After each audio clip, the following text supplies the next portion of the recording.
Most leaders have an understanding of the benefits of having a simpler life, whether that's lifestyle at home, in the business, in order for them to be more productive and to be inspired rather than procrastinating on pending projects. A new place, a new home for a while. Let me feel alive.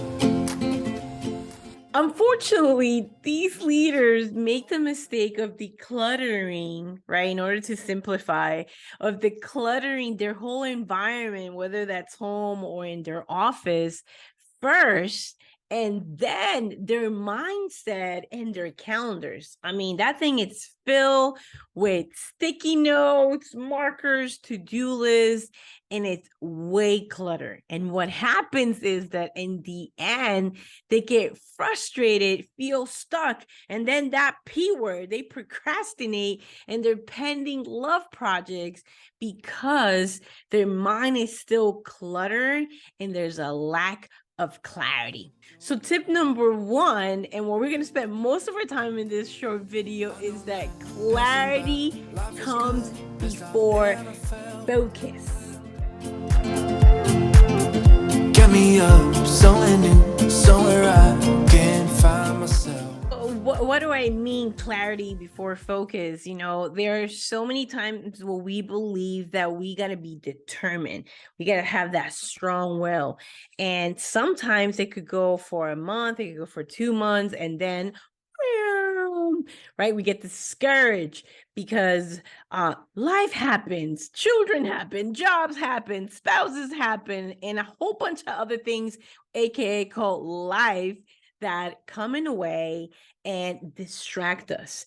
Because the thing is that, how about actually taking 2 steps back to know what you want to do this season?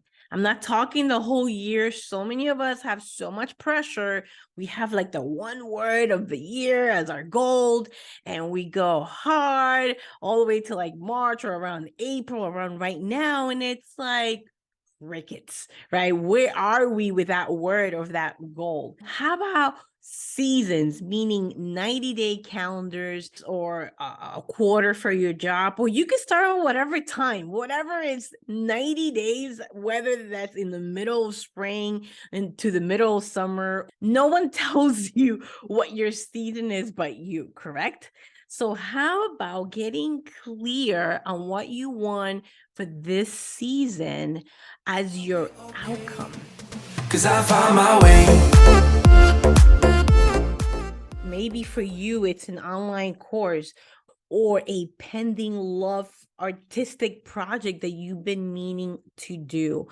Pick one, get clear, right? Because there are 4 seasons in the year, or 490 days. There are 12 months, right? 12 divided by 4, it's 3, right? So which one do you really want? And that's what you want to get clear. Which ones out of the 3 goals, or maybe you started with 5 goals, narrow it down by asking yourself this question. What is the one thing that if I do, it will make everything else easier and or unnecessary? And I'm paraphrasing from the book, The One Thing, that really has helped me ask myself better questions for clarity. So tip number one, it's clarity comes before focus. Get clear on what you want, what you really, really want. Spice Girls in the house. So know what you want, ask yourself what it is, and again, you may have many goals, you may be multi-passionate. Ask yourself which of these are gonna be the first domino to the rest of your projects. My way. Another thing about clarity, or another question that you can ask yourself, is, why do I want to do this? Right? So you've gotten very clear, okay, this is the one. Let's take this one, for example, workout. Okay, I want to work out because that way it will get me more discipline, and then I'll have more energy to do the rest of the projects, and then I'll feel really, really good about myself. Okay, so check. So the key question here is why? Why do you want that? And you yourself, your own innate intelligence is gonna get you to it.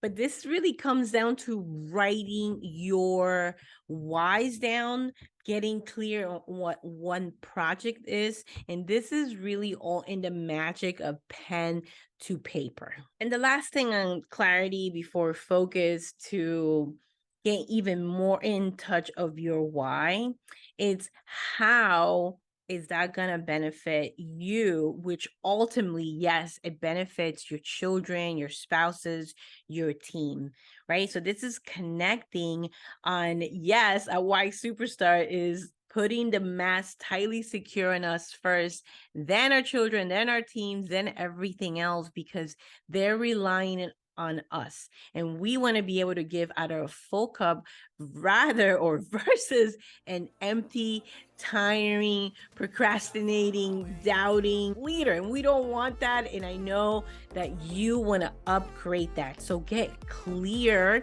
on that goal, right? Choose the one that's going to make the difference. Secondly, ask yourself, why do you want it? And write down the reasons. And then thirdly to that, also write down how that's going to benefit you as the leader to set the example that you know is going to benefit your children, your spouse, and your team.